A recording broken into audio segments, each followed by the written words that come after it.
We wanted to come here most of all to make sure that the kids that are in the care of this facility in Carrizo Springs, in the care of the United States government, are being respected and humanely treated.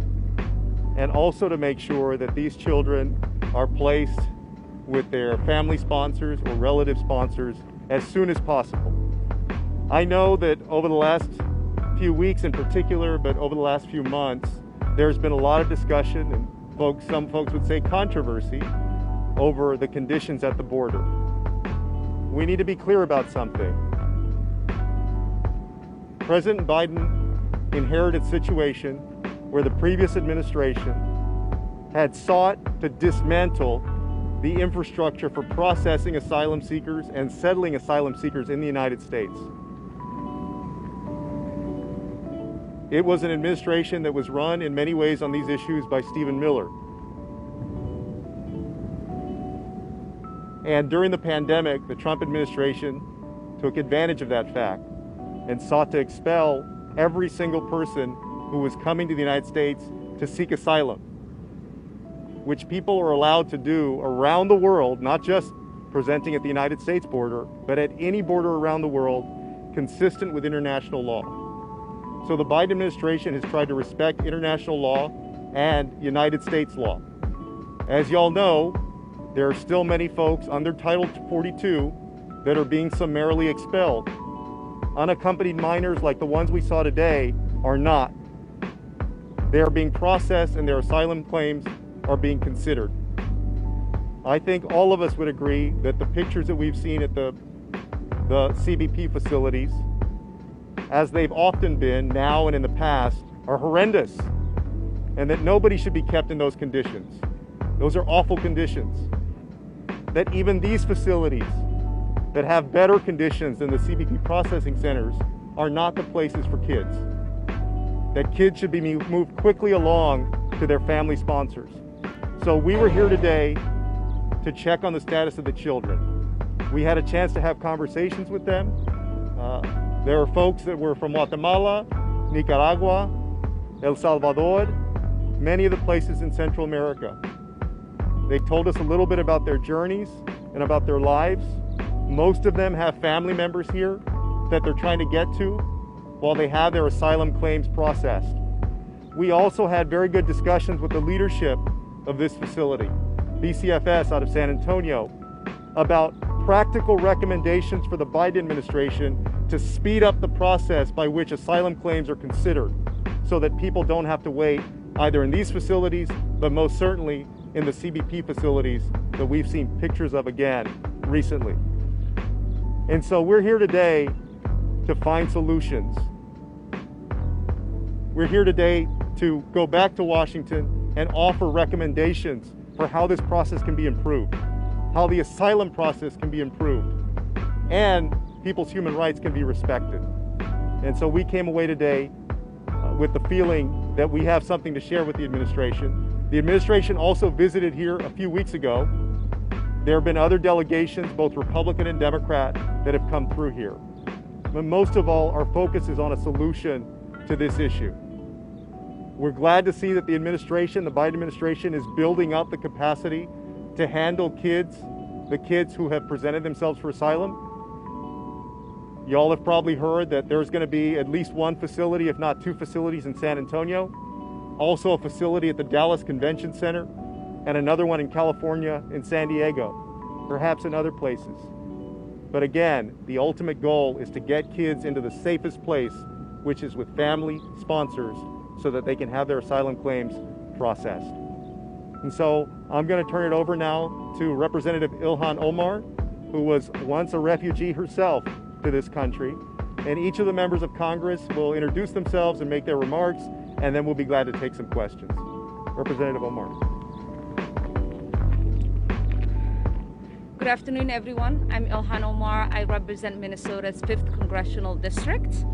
And I just want to start out by thanking Congressman Joaquin Castro for inviting us today and for his leadership on this issue, and to my colleagues in Congress who have been partners for good.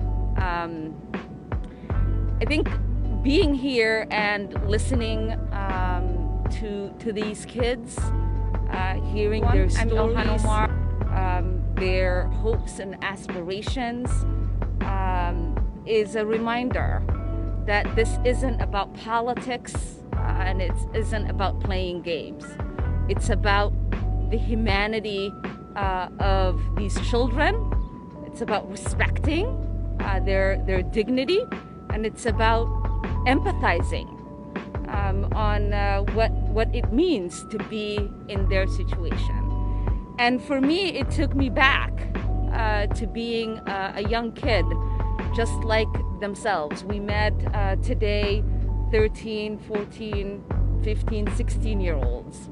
I myself was a child who fled, like these kids, unconscionable violence,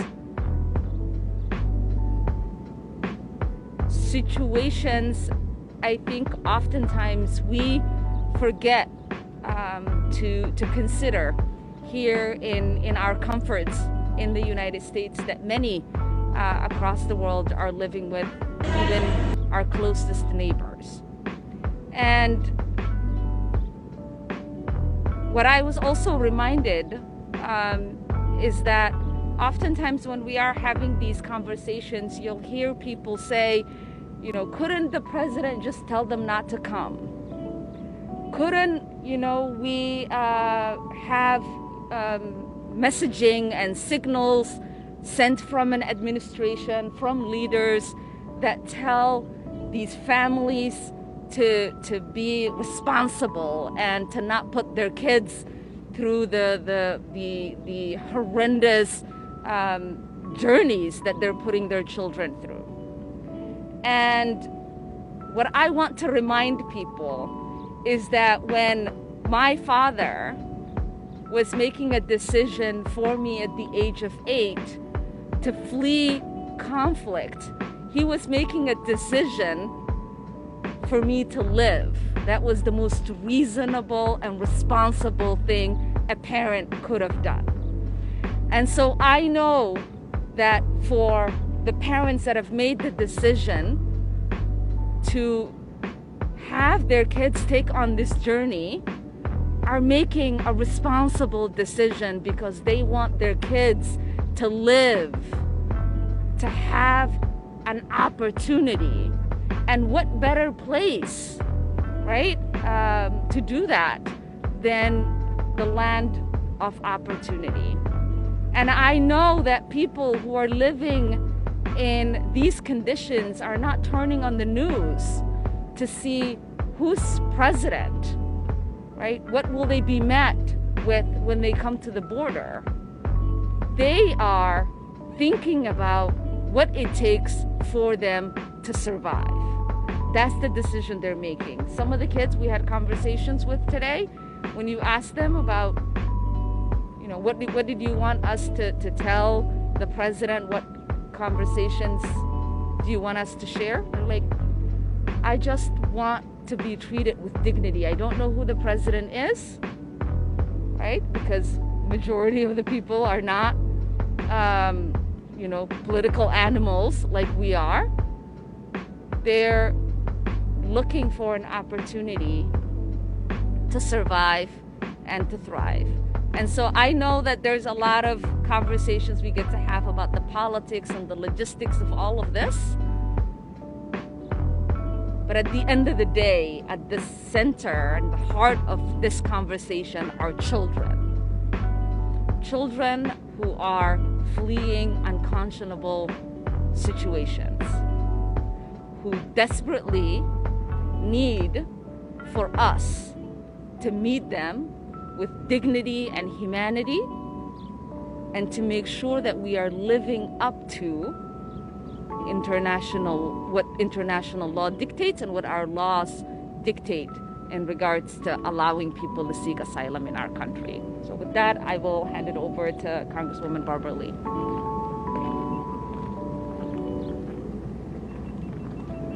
Thank you very much. First, let me thank Congresswoman Ilhan for really sharing the story, and the story as it relates to our to children. And this is what it's about, the future. It's about children. And thank you, Congressman Joaquin Castro, for pulling us together to bring us here, because the decisions we make will be informed by what we saw today, what we learned today. And I want to thank you for really bringing it home for us. I am Barbara Lee. I represent the 13th Congressional District of California, which includes Oakland and Berkeley, California. But I was born and raised in El Paso, Texas, in an immigrant community, which I am very proud of. I have to also say that I look and I approach these children in terms of their health and safety from the lens of a clinical social worker, which is my professional background, but also as a member of Congress. What we learned today, one, is so important in terms of just the children's health and mental health.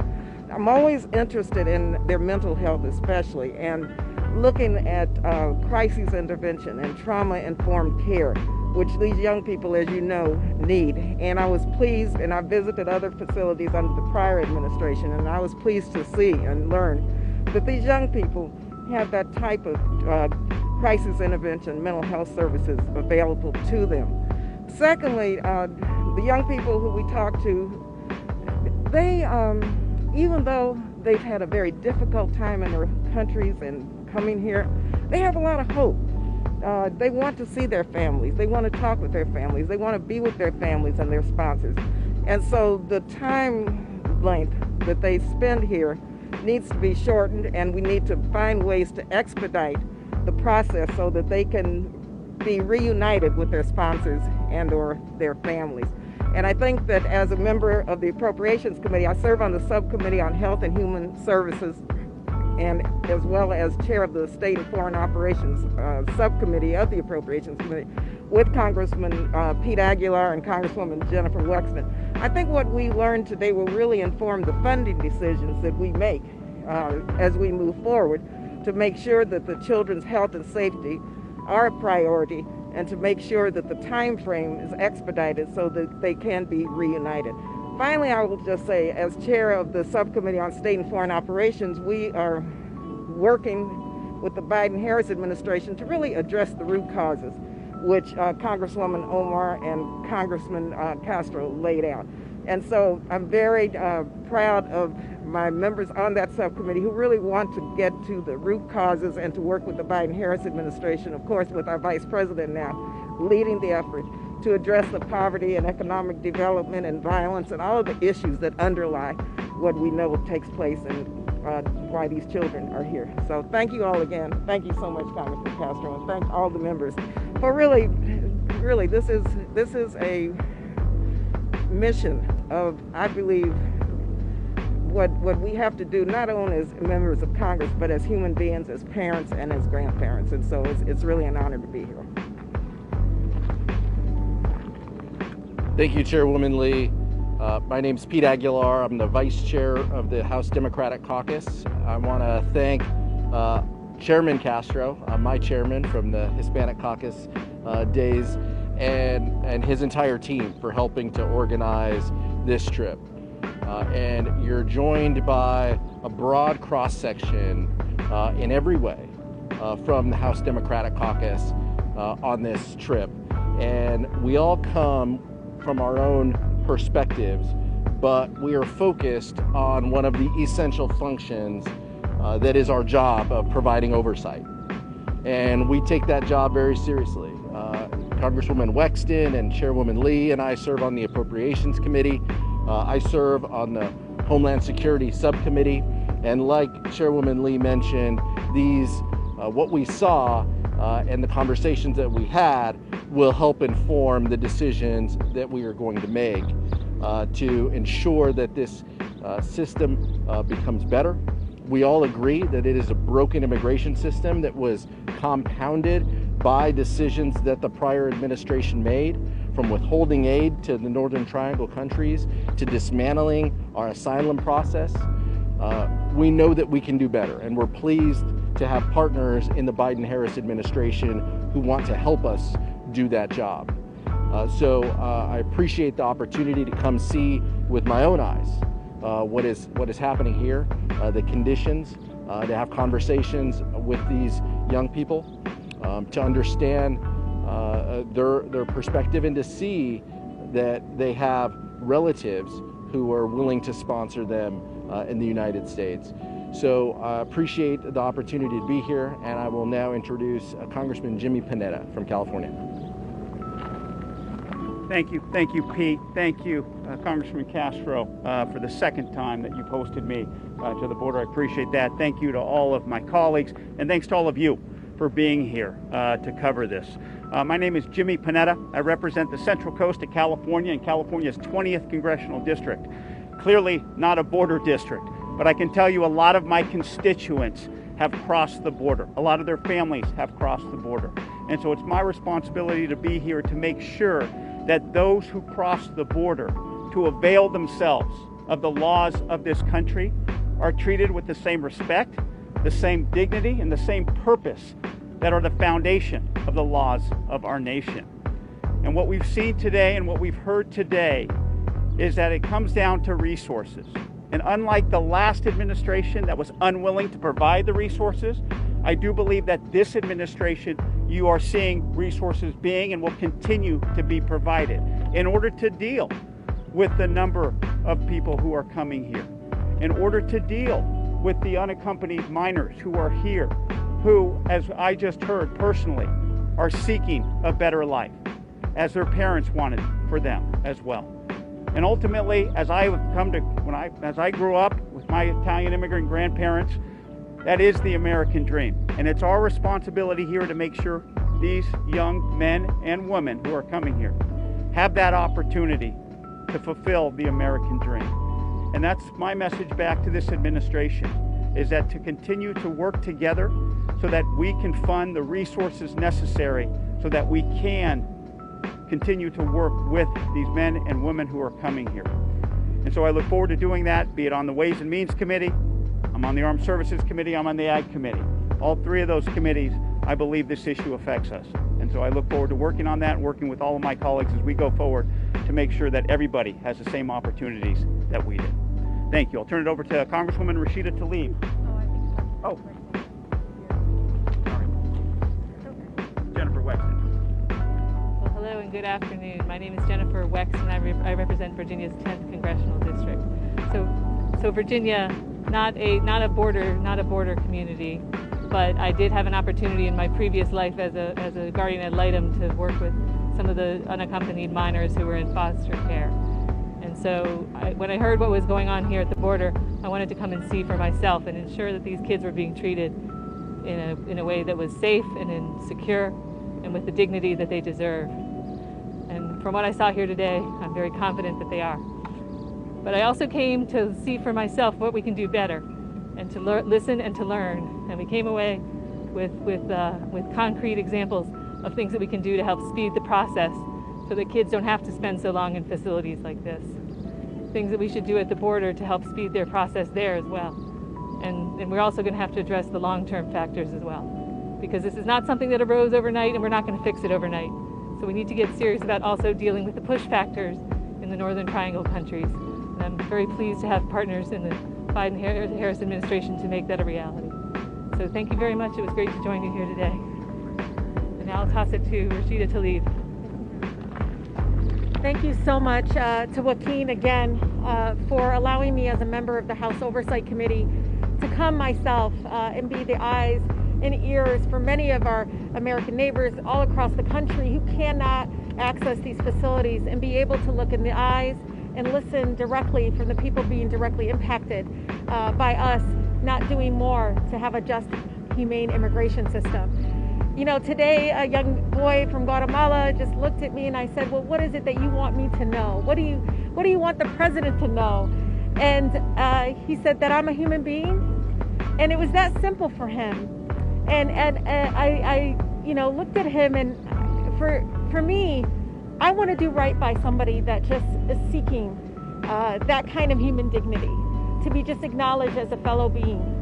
And one of the really important things that we learned here today is these are frontline organizations on the ground here, federal agencies on the ground here, who are telling us this is what you can do.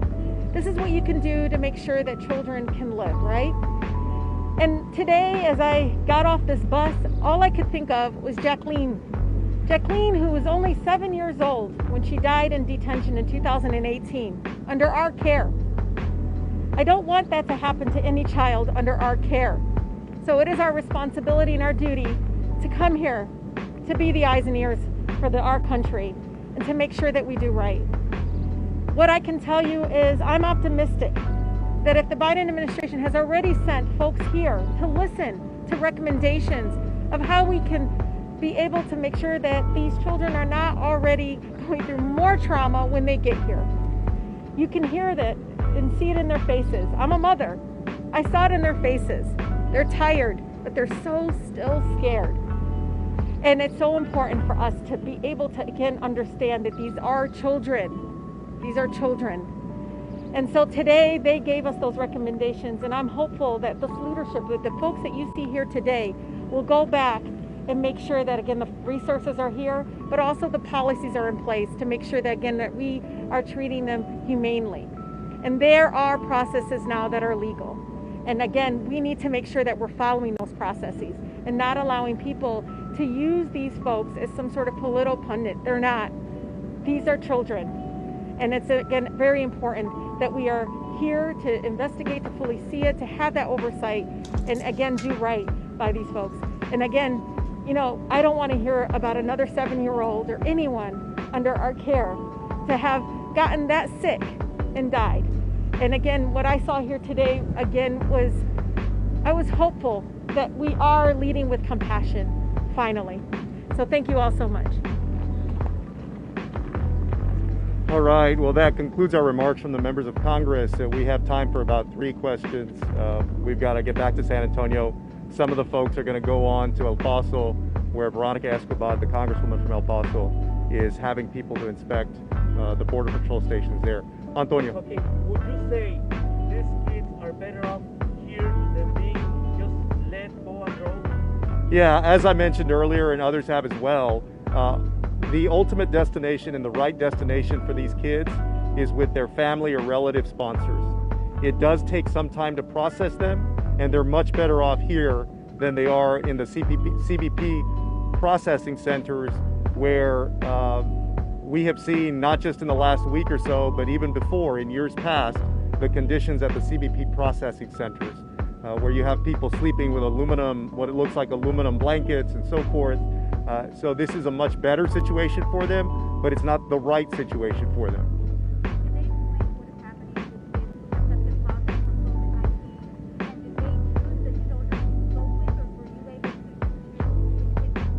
They had a group of children for us to speak to, but we also interacted with others who were there spontaneously as well. And those kids volunteered. Yeah, let me just finish this one. And with respect to COVID-19, they're taking all COVID-19 protocols. We were all made to wear N95 masks. We've all been vaccinated. So they're taking very, very careful care with the kids who are affected with COVID-19. All right. Please. From what I saw in the El Paso border with Joaquin was the lack of medical care. Here, it was extraordinary to see the number of medical staff here on site to address not only obviously the physical, but also the trauma, but they are, you know, had us come and see how the quarantine process is and so forth. And again, many of them were already scared. They're 13, 14, very young kids, but you can see they very much have competent staff here, medical staff that are I just saw them doing exams today, saw them again interacting with the kids continually, and again, and how they're also doing it is even among the groups is making sure they're not with folks that are not positive. So we saw that firsthand exactly.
Hello and welcome to the Nomiki Show. I am Nomiki Konst, and this is Democracy in Action.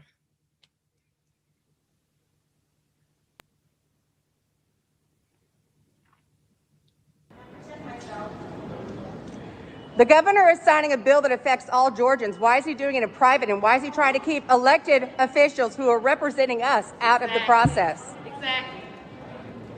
I know you don't have any control over anything other than suppressing people's right to vote and using your guns and your abilities to talk. Yeah, you said you give her one more time, like you're going to do something.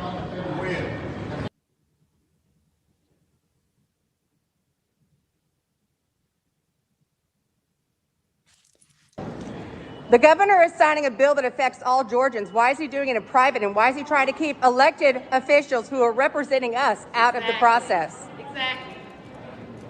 I know you don't have any control over anything other than suppressing people's right to vote and using your guns and your abilities to talk.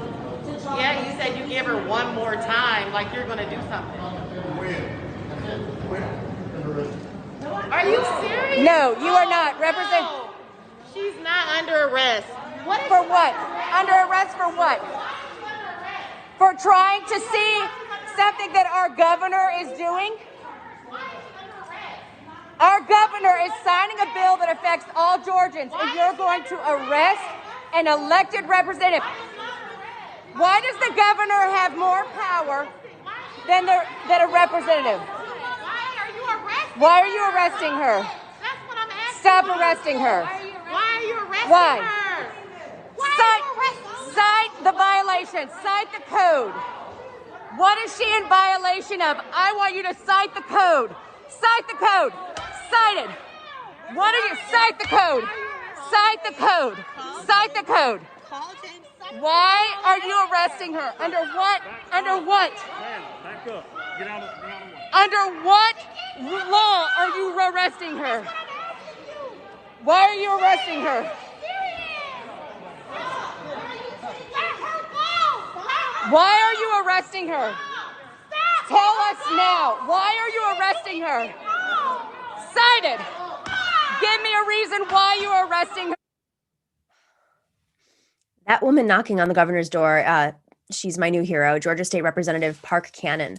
On the other side of that door was the governor of Georgia, Brian Kemp, who's signing an outrageous piece of legislation, a law that will make it harder for thousands, possibly hundreds of thousands of Georgians to vote, a law that will make it harder to vote by mail.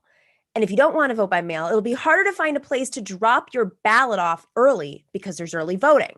And if you want to line up at your polling place, okay. While you're waiting, this law bans anyone from bringing you food or water because we've seen those lines when, in recent elections. We aren't just losing the soul of our democracy right now. We are losing our humanity. The Republican-controlled state legislature passed this heinous law so they could win by suppression what they are losing in voting. They lost 3 statewide elections last year for president and for 2 Senate seats, flipping the Senate. So what was their solution? Work harder, fight to convince voters to vote differently next time? No. Their answer is to stop people from voting, to block their access, to suppress the vote. Governor Kemp signed this law last night behind that locked door. Representative Cannon tried to force open that locked door. Actually, she just knocked on it. Let's just be very clear. She knocked on that door because she thought it was her right to see him sign that law, to bring public scrutiny down on Governor Kemp for this anti-democratic legislation. And you saw the response. State police arresting a member of the state legislature inside the Capitol for the offense of, as they were being told that they were arresting a sitting lawmaker for nothing. A woman of color who they took into an elevator alone with them. For what? For requesting to observe her governor signing a piece of legislation she dissented from? The image of armed police officers leading an elected representatives off in handcuffs should chill every American. They didn't answer what code, what they were citing the arrest for. The fact that these police were being used to protect the governor from advocates, from his colleagues, for the right to vote should shame us all. This is authoritarianism. This is how fascists operate. This is Jim Crow.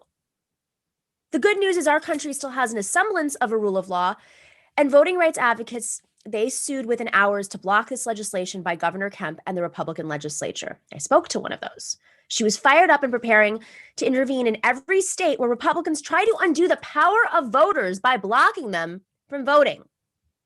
Make no mistake, this is a civil rights issue for our time. It is a civil rights fight for our time. I'll give Republicans credit for this. They are not subtle. They are trying to hold back the popular tide by keeping eligible voters from actually voting. Young people, people of color. And we can't let them win. We must stand with Representative Cannon and with every legislator and every advocate in every state who is knocking on those locked doors. We must fight to keep the Republicans from taking back our deserved right to vote. And we must demand that Governor Kemp apologize publicly. That was an embarrassment for his state. It's an embarrassment for the officers. It was an embarrassment for our democracy. We have a great show for you today. It's Femme Friday. Esperanza Fonseca, organizer extraordinaire, is here with Sue-Ling Braun. First time on the show, old friend. And when we come back from this brief break, we will be talking to Professor Suyapa Portillo Vieira, who's here to talk about working class resistance in Honduras. Specifically, there are attacks against women happening through the legislature that are shocking. You're really going to be blown away. All right, we'll be right back after the break.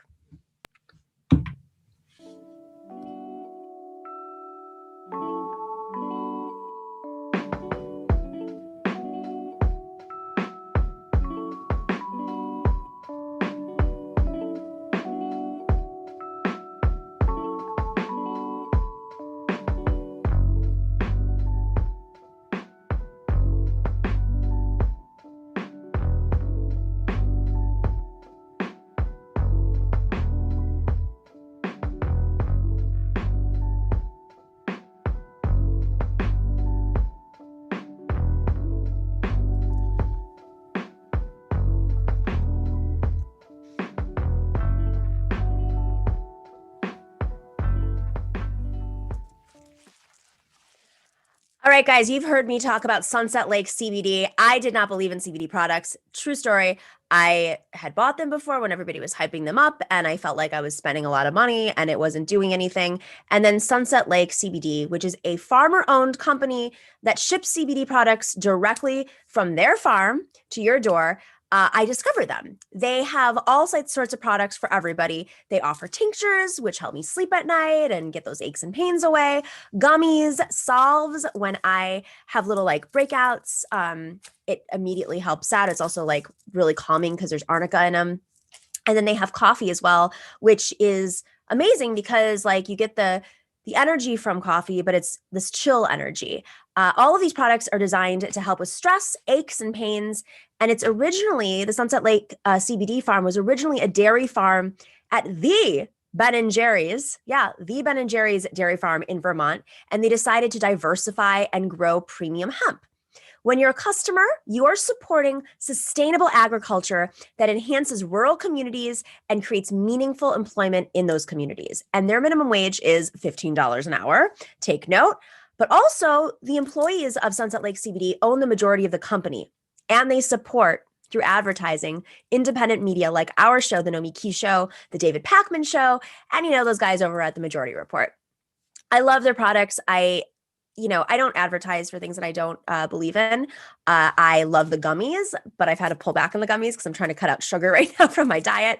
But they're amazing. I had the deepest sleep I'd had in years, and I have a lot of sleeping issues. I've talked about I have a steps/sleep monitor that I use now because I toss and turn so much when I sleep that I wasn't really sure how much sleep I was getting. My sleep has gotten better. I'm getting up literally hours earlier, like before sunrise now, because my sleep is deeper. It's incredible. I mean, this morning, 5 o'clock in the morning, I'm like up, alert, not groggy. So I'm getting deeper sleeps. I'm waking up clear-headed and minded. And I don't know, it's really made a difference in my life. Dorsey, how are you feeling about Sunset Lake CBD? I actually like it. Yeah, I'm going to join you. This is what Dorsey looks like, everybody. Per my mom's request, she was very upset you weren't on camera. Yeah, I decided to make her happy, and also I was looking back at it, and it's like my name is up there in a black box when I'm talking. I'm like, okay, we can't have that. So just for the look and everything, I'm doing it for you. Not that it's like something to look at. Anyway, but yeah, back to Sunset Lake. I actually took a gummy before this because I knew I was going to go on camera. And I'm pretty relaxed. I'm pretty anxiety free about this, and no nerves being on.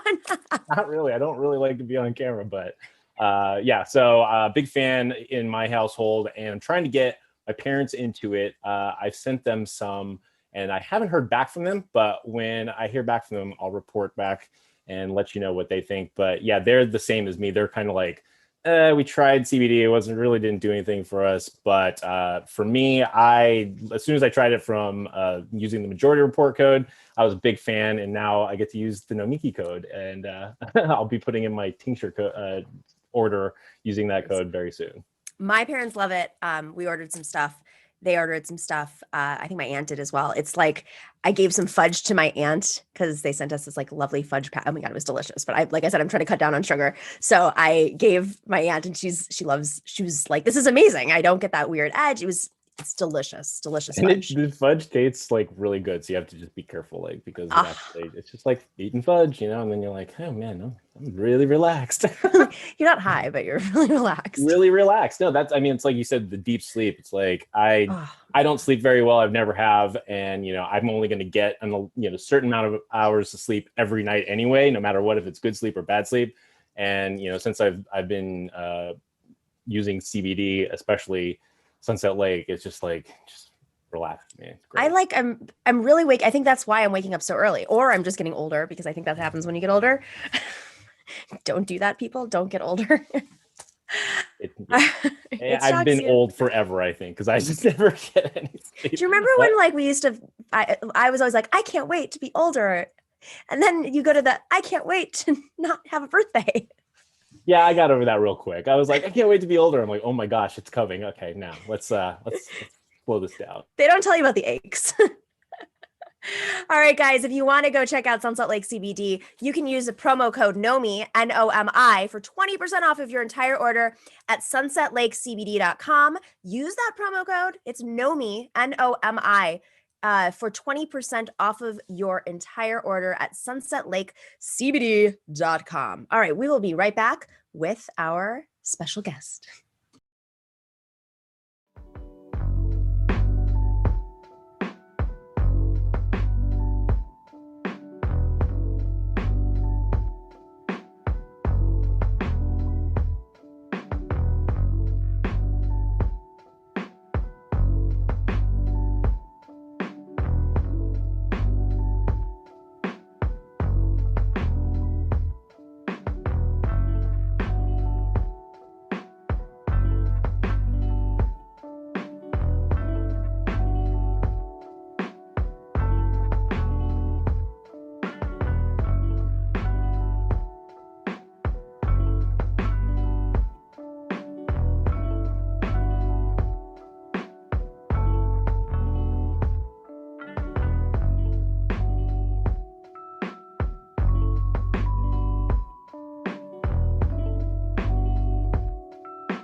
All right, welcome back to the Nomiki Show.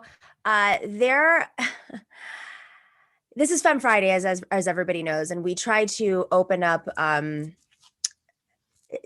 just try to share stories of what's happening in terms of with women across the world on this. Every Friday we try our best. And I read this piece in Jacobin a few weeks ago, and I was not surprised actually, but horrified. There's that weird balance of this is the typical. I'm not surprised by any means, but I just feel as if we're at a stalemate in terms of progress on issues that 30 years ago should have been dealt with.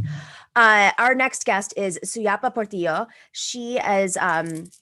She's a professor, associate professor of Chicano y Latino, transnational studies at Pitzer College. She wrote this piece in Jacobin called "In Honduras, the right is permanently locking in its abortion ban." Oh my God. Let me say that again. In Honduras, the right is permanently locking in its abortion ban. I've been clearly moved today. I've been very frustrated by this Georgia experience, and I feel like my words are jumbled. So please, I apologize for that. Suyapa, thank you for joining us today. You're on mute. There you go. Thank you for having me. So this is, I was shook reading this article. And like I said, I shouldn't be shook because it's just business as usual in Honduras. But I think what's so alarming is just how the global community does not seem to be speaking out. All of these advocates for women and children, all these neoliberal advocates for women and children who have foundations, seem silent when such an atrocity is happening through the legislative process. So can you just maybe give us a little bit of background on how the government of Honduras has treated women, the LGBTQ community, and specifically abortion rights historically over the last few decades? Well, historically, abortion has been banned in Honduras, as it has been in most of Latin America, because these are Catholic countries. Over 50% of the population are Catholic. Over 40% of the population are evangelical Christians. So basically, they've been against abortion, and particularly with the evangelical community, they've been actively organizing against LGBT rights. The problem in Honduras is that kind of exacerbates the violence against women and LGBT people is the 2009 coup, which actually deposed a democratically elected president. And since then, we've had these really shady processes called elections that are not really, people don't really trust these processes, right? There's a lot of corruption. I think some US legislators have talked about corruption. They've even linked the current president to drug trafficking through a New York federal court. So what's happening is that all of a sudden these hierarchical religious groups, and I want to be clear that I'm talking about the hierarchical sort of Catholic Church and evangelical church. I think that there's a lot of good happening in terms of Jesuits working and with people and providing aid after the hurricane. So I really want to talk about the powers, right? The Opus Dei organization in Honduras, or the Confederation of Evangelical Christians. They are now enmeshed with the government through the Nationalist Party. So the president has allowed this sort of what used to be separation of church and state to now be conflated. And these agendas are now taking hold. So I think what's going on in Honduras, it can be a reaction to what's happening in Argentina with abortion rights, but also it could be just an overall right-wing agenda taking hold in Latin America, right? And trying to control women's bodies and LGBT communities and preventing people from having rights. I don't know if that kind of gives you a little background. But there was existing legislation that banned abortion, as you said. So what makes this worse? What makes these recent actions worse? So it was already illegal to have an abortion in Honduras, El Salvador, and Guatemala, for instance. If women have an abortion, they can be prosecuted and go to jail for having an illegal abortion. It's considered, a crime, basically. So that was already banned. And then also gay marriage in 2008 was banned, kind of in a similar way in which DOMA happened in the United States, right? It was banned by the president through an executive action. And so What makes this worse is that now they have enshrined this into the Constitution. So it is written in the Constitution that it's illegal to have an abortion and that a child exists at conception. And also they have enshrined in the Constitution that marriage is only legal between a man and a woman, between a man and a woman, right? So heterosexual marriage is the only marriage recognized. So they did this in a shady process and in a fast-track process. So after the January victory in Argentina, almost immediately this law was introduced. There was supposed to be a discussion of the law. There was supposed to be rebuttal. The groups in the people, right, the feminists and the LGBT groups were supposed to be invited to have to present to the Congress and to have discussions, and that didn't happen. So they just kind of rushed it through, and within one day it was posted in La Gaceta, which is a national newspaper, and then it becomes enshrined into the Constitution.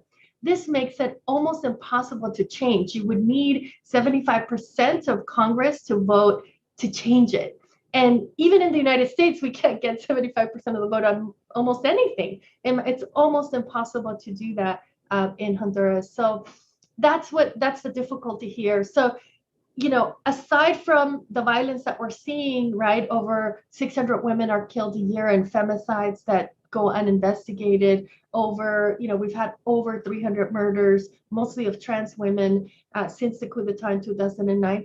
And extreme, like over 2,000 people caravans leaving Honduras since 2018. Clearly, people are telling us as they arrive to the border seeking asylum, I can't live in Honduras. It's violent for women and trans women in Honduras.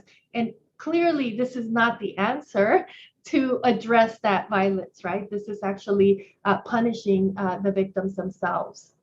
I mean, this seems like such a moment where the Biden administration, understanding some of obviously the coup in 2009, what kind of created the circumstances, the ground made it fertile for this type of government to rise. But given the crisis at the border right now, I mean, you'd think logically that the Biden administration would say, okay, enough, right? And I'm just curious, like, is anybody in the international community sounding the alarms about specifically this Constitution, the way that this was forced through in an undemocratic way quickly into the Constitution? Has the UN spoken out? Has the Biden administration? Anybody? The UN has spoken out because since the violence post-coup, the UN now has an office in Honduras. They have issued statements. The feminist movement is really well organized, and they have a huge network in Europe and in Latin America.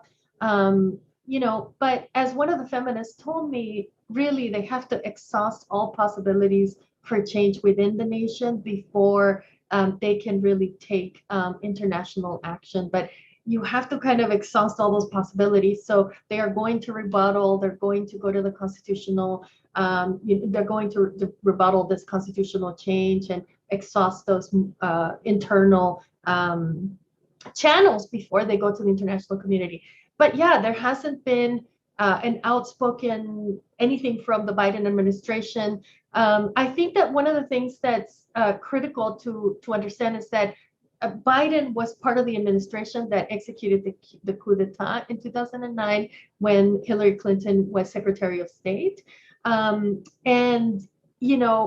It served them at that moment to oust a democratically elected president. But it doesn't serve them now because, Juan Orlando Hernandez was an ally to Trump, is an ally to, sort of other right-wingers in Latin America and in Europe. And now he's starting to become a thorn for the Biden administration. More money is going to go to Honduras, and the Biden-Harris plan for Central America includes money for security, which really means money for military and police. And those are the same perpetrators of the violence that we're seeing right now. So it doesn't make any sense. Also, most of the children who are detained, the unaccompanied minors, for over 3,000 of them, are of Central American descent or Central Americans. And again, they say unaccompanied because, maybe they were with with an uncle or a grandmother, right? Not with their direct father. But many children that are currently detained right now, are of Honduran descent. So to me, the Biden-Harris administration needs to deal with the root causes of this. And for many scholars, the root causes are the U.S. reach into Honduras with the 2009 coup, but also capitalist, sort of investments in Honduras, Mining. over 600 mining, extractive industries, dams, cutting of national forests, the African palm, which is used for biofuel in Europe and in Canada and the US, but it's devastating to local communities because it drains the soil of nutrients, which people can use to grow maize and corn, maize, and beans, which are staples for the working class in Honduras. So the Biden administration needs to deal with the real root causes and needs to stop investing in military aid, but rather in humanitarian aid. Like, we haven't seen COVID vaccines arrive from the Biden-Harris administration. We've seen them arrive from Israel, sort of a right-wing, sort of right-wing connections with the president. But we haven't seen any real humanitarian aid, even after the two hurricanes that hit Honduras in November. People are still sleeping on the side of the road because their neighborhoods were devastated. So can we talk a little bit about the femicides? Because femicides do not get enough attention at all. And the numbers are shocking. But specifically, there's this one case with Kayla Martinez that you write about. Can you tell us what happened with her? Yeah, so Kayla Martinez was a young woman who, there's a curfew in Honduras because of the COVID-19 restrictions. And the only way that this is an authoritarian president, and the only way that he can control people is by militarizing the streets and having curfew. She was out past curfew. Many working class people are out past curfew. I think it's like 10 p.m. Because they have to work or they're coming back from work. So they're put in jail overnight and given a ticket. And so that's what happened to her. But, she was separated from the rest of the other people because there were men and women cells. In the middle of the night, she was rushed to the hospital. She stopped crying, and the people in the next cell heard that she had stopped crying. So they rushed her to the hospital. She wasn't breathing. And the police told the coroner to say that she died at the hospital, but in reality, the coroner determined that she was dead when she was picked up, right? That she arrived at the hospital without life.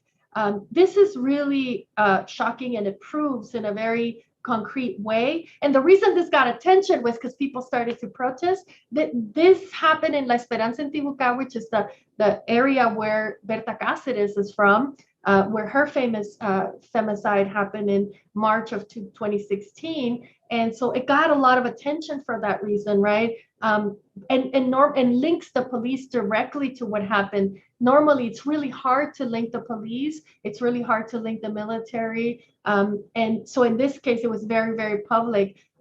In reality, this is I hate to say it this way, but it's a classic sort of femicide in a country like Honduras or El Salvador, where the military are directly linked, or the police, to violence of women, like sexual violence. It seems that she might have been sexually assaulted. And after her family and people protested and denounced the situation, they're now receiving death threats. So we know that the state is involved, and we are clear that the state has to respond to this situation. But Kayla is one of 300, 600 women every year. Many of them are killed, police and military, right? But trans women almost all the time are linked to police and military because they work the streets at night, and their biggest consumers are military and police. So one of the biggest cases that is being heard right now by the Inter-American Court on Human Rights is the case of Vicky Hernandez, a trans woman who was killed during curfew in 2009. So the case of Vicky Hernandez, she was killed in 2009, and it isn't until now, 2020, 2021, that her case has made it into a international court, and it's being heard in international court. That's how much women don't matter in places like Honduras, right? It's really hard to prove who did it. But also there's intra-family violence. There's violence from men towards their wives. There's violence from boyfriends, violence from, any local person, any local gang member, anything. Women's lives don't matter because the state doesn't prosecute those who killed women. So the message is you can do whatever you want to women because nothing's going to happen to you because you're going to be able to escape punishment. But the reason is because the police and the military are also perpetrators. So they themselves, the people who are supposed to oversee justice, right, are the ones who are also perpetrators in this case. So Kayla Martinez's case is going to be really important because it's directly linked to the police, and there's so many witnesses in the cell next door or people who were brought in with her, and the people who are the resistance in La Esperanza in Tibuca who are really keeping the police on check on this case. Can you remind people what happened with Berta Casares? Berta Cáceres, it was a feminist, indigenous Lenca environmentalist. She spent her entire life with COPIN, the Council for Indigenous People, a popular indigenous people in Honduras. And what she did was they were working on various things. One, against mining. Basically, mining has always existed in Honduras, but it's been underground. What the mining that we're talking about now is extractive, it's open face mining. There's also damming of traditional rivers. There's still a large population in Honduras of indigenous people and Afro-Indigenous people who rely on the rivers for their small plots of land. It's still largely a subsistence economy. Sort of agricultural self-subsistence for indigenous people. There isn't much quote unquote development, if you will, that benefits people.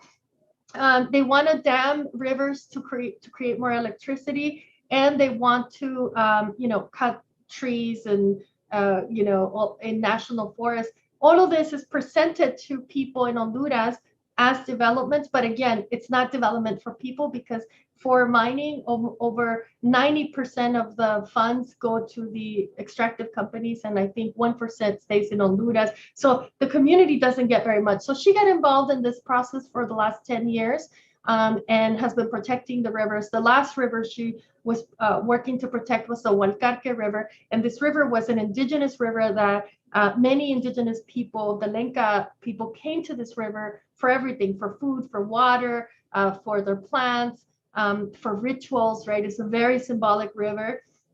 She was protecting the river and was outspoken and had really gotten the international community to pay attention to what was going on in Honduras. 6 members of her organization were killed for protecting the environment. And then finally, she was ambushed on March 2nd, 2016 in her home and shot to death. And what's really interesting about this is that there was a witness there with her in the house who survived. And the other interesting thing about it is that they were able to prosecute this case. Still, the intellectual, the owners of DESA Corporation are still free. They basically prosecuted the actors of the murder, but not who ordered the crime hasn't been apprehended or put in jail yet. So this is a case that's going to evolve in the next few months. Interesting to see, because really it's the first case of prosecution on the femicide that's going to be significant in the history of Honduras and for indigenous people in Latin America, as we see this happening throughout Latin America, not just in Honduras. What I think is interesting about Berta's case is that it was international support, including people like movie stars, speaking out about it, that brought some justice to the case. Constant international help. So we need the international community to speak about this, to be outraged about what's going on in Honduras, because it works. It's the only thing that this government listen to. It's an authoritarian government. Really, we haven't seen something like this since the military regimes of the 60s and 70s, to be honest. And so international support is critical. supporting organizations that are demanding from the state, feminist organizations like Centro del Derecho de la Mujer or catrachas.org with the double T, right? Supporting organizations that are already making demands of the state. Ofrane, the organization, the Black Fraternal Organization of Honduras, and COPIN, Berta's organization. These are the sort of leading organizations pushing the state to do the right thing. And I think that's what the international community needs to do at this point. What was I think one of the reasons why this was so shocking was because just the year prior, she'd won this International Environmental Award and been recognized internationally for her work. She's the prime of her career. People are paying attention to her work. But she knew very well, and she expressed it regularly, that she was being followed, being threatened, was in danger. But there was, I don't want to put words into anybody's mouth, but from what I understand, based on reading about her, is there was almost like there was a potential protection because she'd won this international award. Like she was too well known to be murdered at that point. I mean, that just shows you that the state doesn't care. Yeah. Right. Yeah. Doesn't care for women's lives. And also she was supposed to be protected by the state because, the Inter-American Court had given her protective orders. So you're right. She had won this very high profile award. She had protective orders mandated by the Inter-American Court, and the Honduran state was supposed to protect her and didn't. So it shows you that they really have no respect for international human rights. And, the Biden-Harris administration really, is not going to have any kind of success with this government in any kind of change. Juan Orlando Hernandez has extended his stay in Honduras, right? The one reason why Mel Zelaya was deposed was because the right wing said that he wanted to stay in power for a really long time. Well, Juan Orlando Hernandez has violated the Honduran Constitution, doing the same thing. So it's so crazy and ironic, and I think that the State Department is afraid to let go of Juan Orlando at the same time because the other option is the Libertad and Refundación Party, created by the resistance movement in Honduras. And they're afraid that might be a leftist government. And so, I mean, that's the truth. So, But meanwhile, it's become such a big crisis for this administration in its first 100 days. We should be watching this very closely because the roots are exactly in this government and the other Central American governments, and, and funding I'm sorry, but funding the police is not the answer, as you just laid out very clearly. We will put all of these organizations, and please send us any, in the information section, share it with folks if you want to help out in any way. Really great article. We'll have that link up as well. Suyapa Portillo, thank you for joining us and sharing this story. We'd love to have you back on to keep us updated because it's a central issue right now. Thank you so much for covering this issue. Always. Thank you. All right, everybody, we will be right back with our amazing panel. We have Esperanza Fonseca and Sue-Ling Braun on to talk about what's happening. What is happening today? Lots.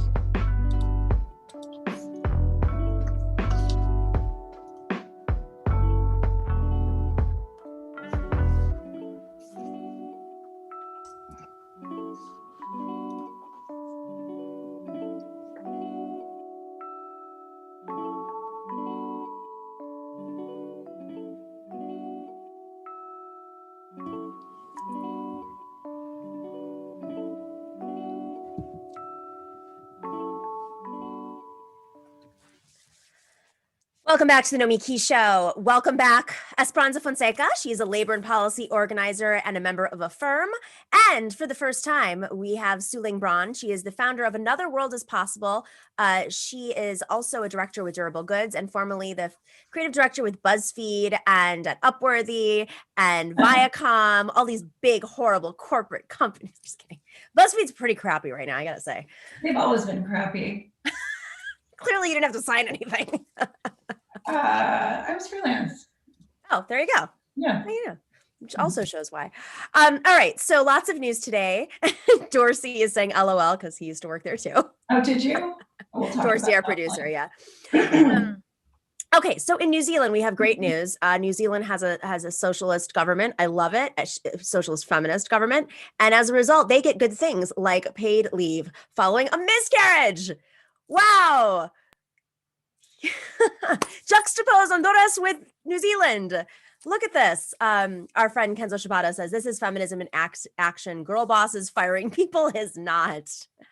All right, what do you think it's going to take for us to get to a point where we approve measures allowing for paid leave after a miscarriage? Esperanza, you're an organizer. Yeah, so, I think the first thing, of course, that I would say with anything is that we need to get organized, right? Because without being organized and without being able to exert our power, we're not going to be able to win anything.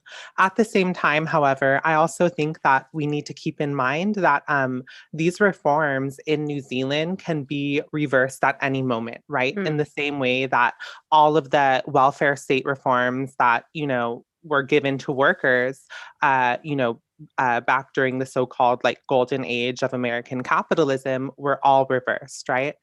So I think we need to not simply focus on what reforms we can pass, but how we can fundamentally change who is in control and who is in power.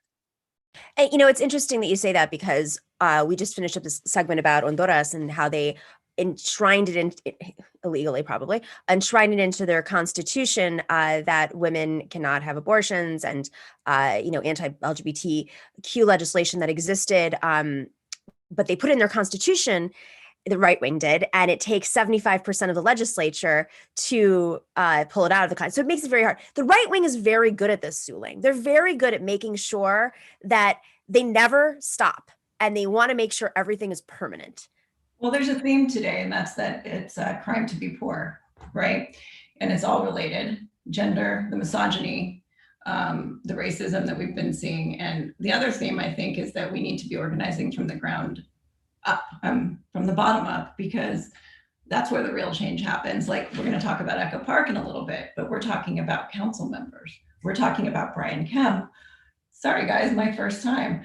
We're talking about Brian Kemp. We're talking about voter repression, and that all starts with the state legislature. So I agree with Esperanza that it's all about how we organize rather than the specifics of the policy. While that policy is super important, it's about how do we form these coalitions in solidarity amongst the working class? And that's the only way we're going to see change. And I do see positive things happening over here, and I'm not trying to jump the gun to that subject, but I was excited because I live in that council district, and I have. We'll get to it. Hold that one. Yeah, Hold for a second. I think that's back to a theme. I think she's absolutely right. And I mean, there's the other aspect of this too, where I think part of organizing is also, we have issues on the progressive side with progressive men in educating them about day-to-day misogyny to legislative misogyny. And I feel like there's a lot of work to be done organizing our allies. And I don't know how that looks within unions. I don't know how that looks within organizations that are not focused on feminist issues. On our show, we know our audience is 80% male. So hi, Fridays, highest rated show. That's our little way. But I don't know. I mean, have you guys had experience? Do you recognize this issue? And do you think that what kind of work should we be doing to make sure all of our allies understand at a rooted level what misogyny looks like, Esperanza? Yeah, so, I think that I go back to my reading of Alexandra Kollontai, who I think everyone should read. But she says that, the woman's question is not separate from the general social question. And I think the reverse of that is true as well, which is that men who want to build a better society, who want to overcome capitalist exploitation and oppression, also can't pretend like the woman question is somehow separate from that. Also, they can't pretend like they shouldn't speak on women's issues because they're not women. Because if we look at it, most of women's issues are actually men's issues, right? Issues of male aggression, male violence, the commodification of women. Those are all also men's issues that they need to take seriously. And whenever they're organizing, this needs to be at the forefront of what they're doing.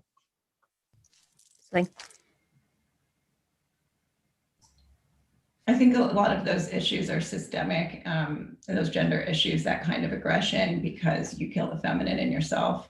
When there's so much misogyny in our culture, I think it starts there. I think it's all related to the same issues of social and class issues. I mean, but I see that in men. It's like I'm trying to raise a little boy right now and try to raise him in ways that can where he can be that ally, but also where it's okay for him to talk about his own experience. You know, my experience, like I've stayed silent on a lot of my own experiences of and this has come up recently because I'm half Chinese. My mom is an immigrant from China who was hypersexualized and fetishized when she got to this country. But it was something, you know, like I'm talking to a lot of other people who've had this experience as well. You know, being mixed, you kind of think, oh, I'll just stay out of that conversation. Or my particular brand of, my particular experience with racism is not as deep or not as painful as that of my other friends, you know, who are BIPOC. But that doesn't mean that my experience doesn't count. It doesn't mean that I haven't borne witness to things or been, you know, erased. And so I say that in relationship to what it's like to be an ally, a male ally. I think it's all our issue. Yeah. Related, I want to jump to the what's happening in the economy because it is related to this. So no, I'm not shocked by this. I don't think any of us are, but The Cut did a story recently saying that economic abuse of women rises during COVID-19. Not to mention that working women, let's make this very clear, suffered the entirety of the economic stress. Working women, like the number is shocking.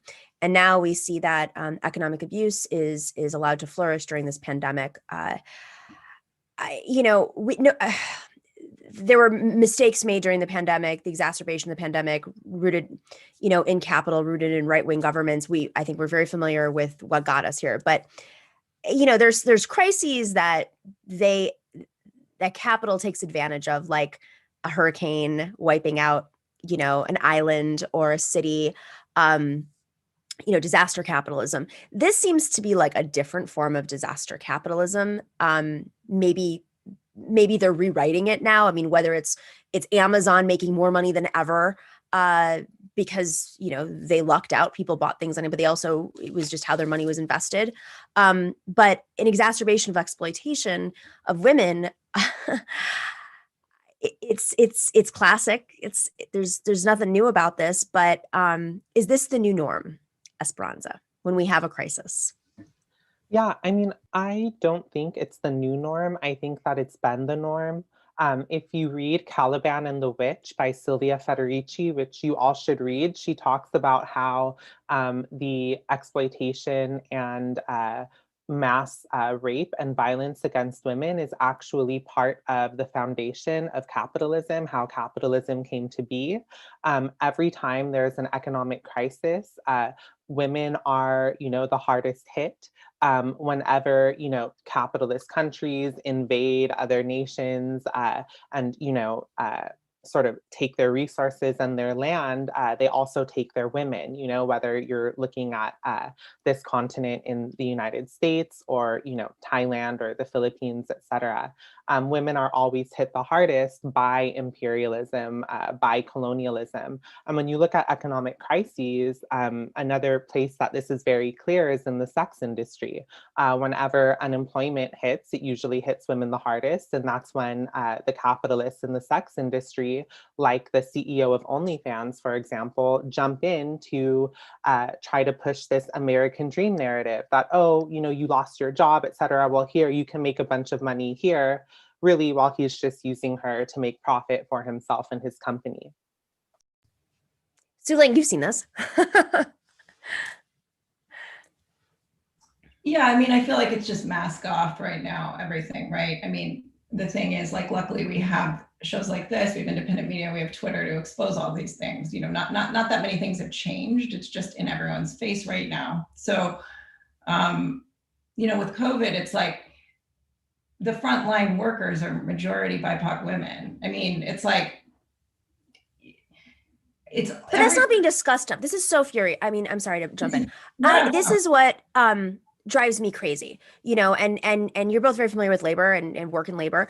I don't understand why there aren't ad campaigns. Like, why labor, majority female made up unions with female leaders, are not buying ads, not building a coalition saying, hey, guess what? We all support our frontline workers. The majority are women of color, immigrants who have been affected. Biden, like, here is our plan. A raise in the minimum wage. Those are the women that will be affected. It's not, you know, kids who live in their parents' basements. It's not that. It's not. But the thing is, like, you know, we have UTLA. We're an LAUSD family out here, and you know, there were smear pieces, there were propaganda pieces saying, like, oh, all the parents want, you know, they're like, want to go home, go back, right? And this was a big issue out here. And you know who those parents were? It's people who were working from home, majority white and majority privileged. Not that we don't all want a safe return, but Black and brown moms and teachers wanted the full staff vaccinated before they were going to go back. And that's what they bargained for. But there were literal propaganda pieces demonizing the union. And I'll tell you, you know, nothing's perfect, but this was a huge issue here. And if you really go into the communities that are hardest hit by COVID, those moms did not want their kids to go back into school because it raised the risk for their families that were already living, a ton of them, in a one-room apartment or whatnot, you know.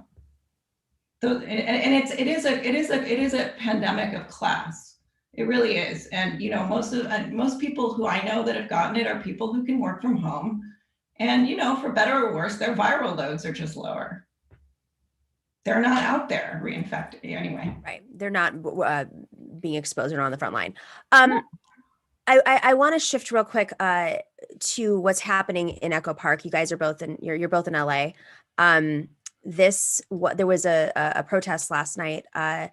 Do we have video of it? I think we don't. Do we have video of it, or is it just the story? Yes.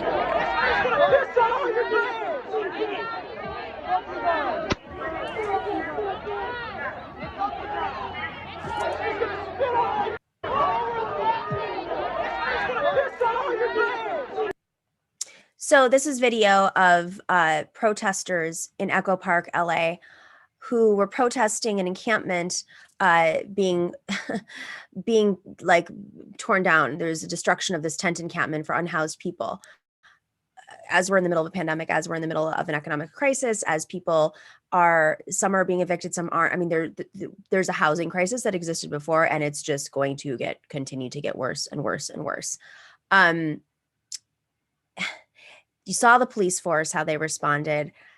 Let's just remind folks, and I'm glad you mentioned this, Sue-Ling. Los Angeles is a Democratic city with a Democratic mayor, with a Democratic city council, and Echo Park is by no means conservative at all. And this is how they're dealing with a housing crisis. Sue-Ling, because you mentioned it, why don't you go first and give us your thoughts?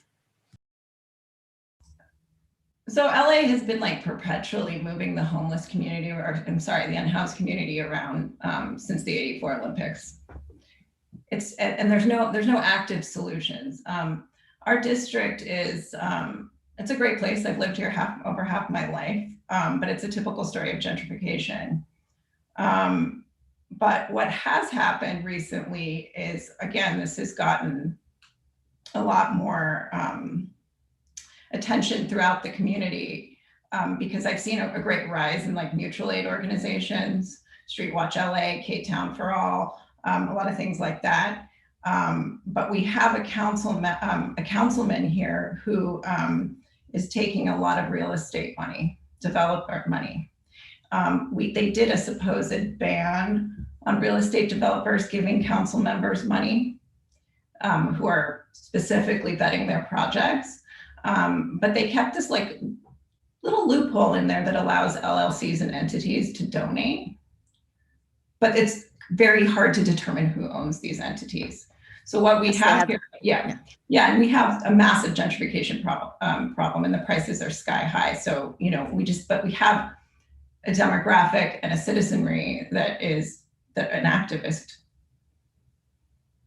group. But again, lots of smear pieces, lots of propaganda pieces about how this encampment is like a festering Burning Man / crime / heroin infested encampment. But really there's kind of a beautiful solidarity that's happened in the neighborhood.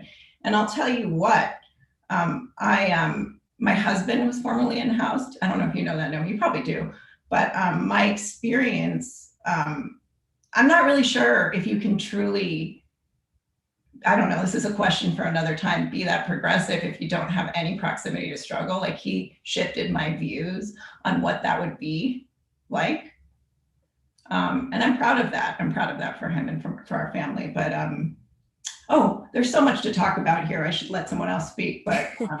I mean, Esperanza, there's one more thing. I'm glad that Sue-Ling brought this up about the council members taking the LLC money that's not tracked. So in New York, we just finally banned the real estate LLC loophole because you could have one like apartment in, you know, wherever that was housing like 700 LLCs, and they would just, those LLCs would max out. It'd be like 100 LLCs, all rooted from the same developers, of course, who would be maxing out to certain lawmakers in New York State. So that was finally banned, at least at the state level, not an issue at the city level.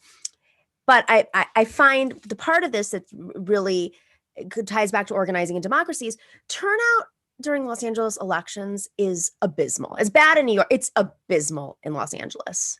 And it just seems like the checks and balances are not working right now. And so they get away with behaviors like that.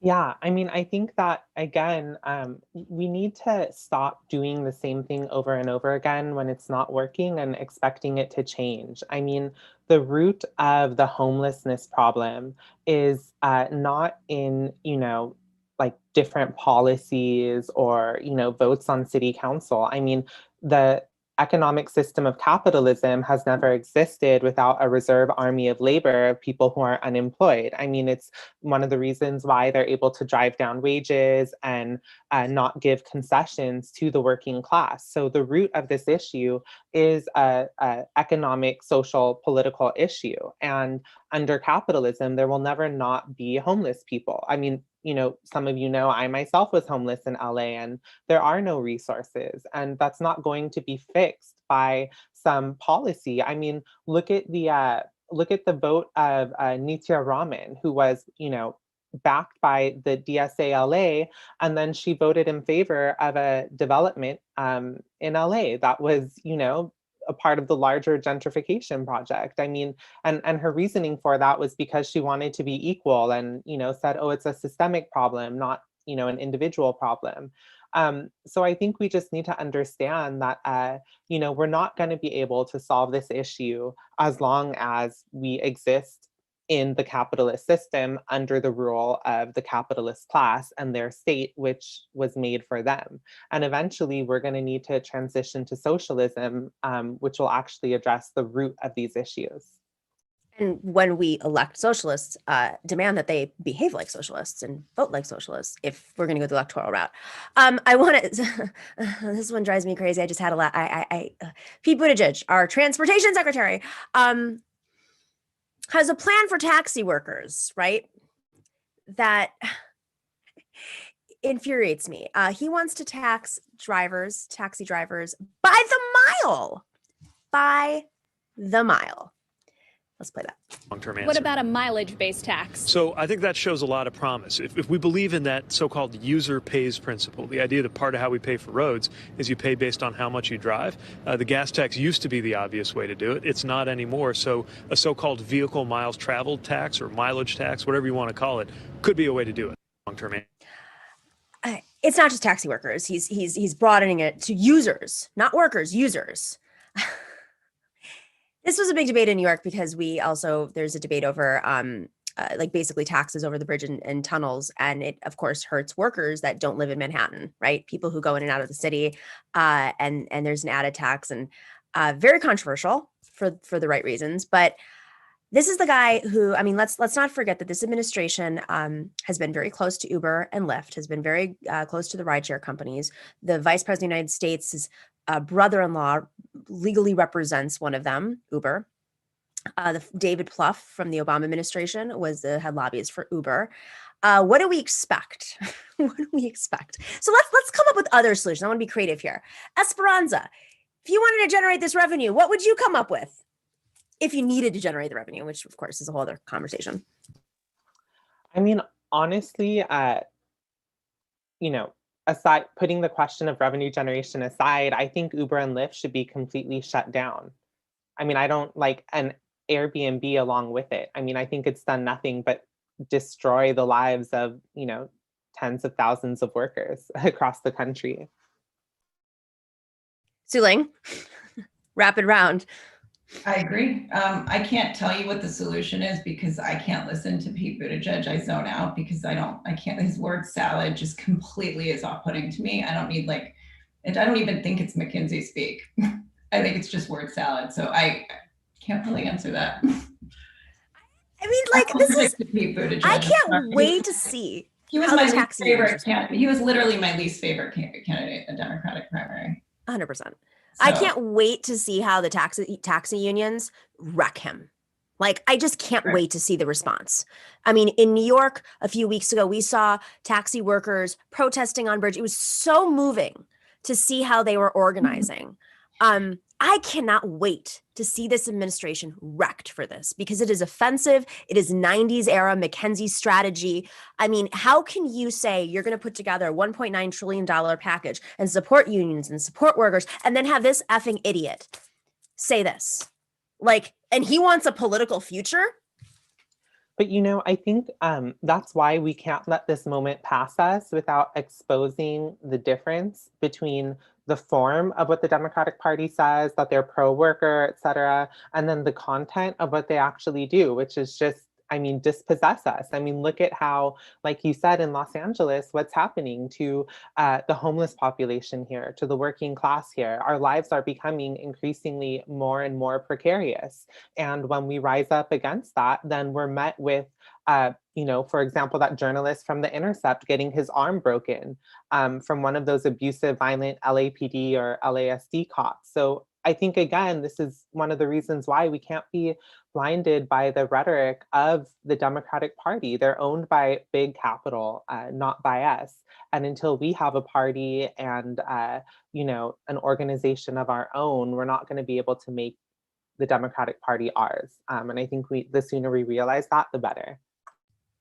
Agreed.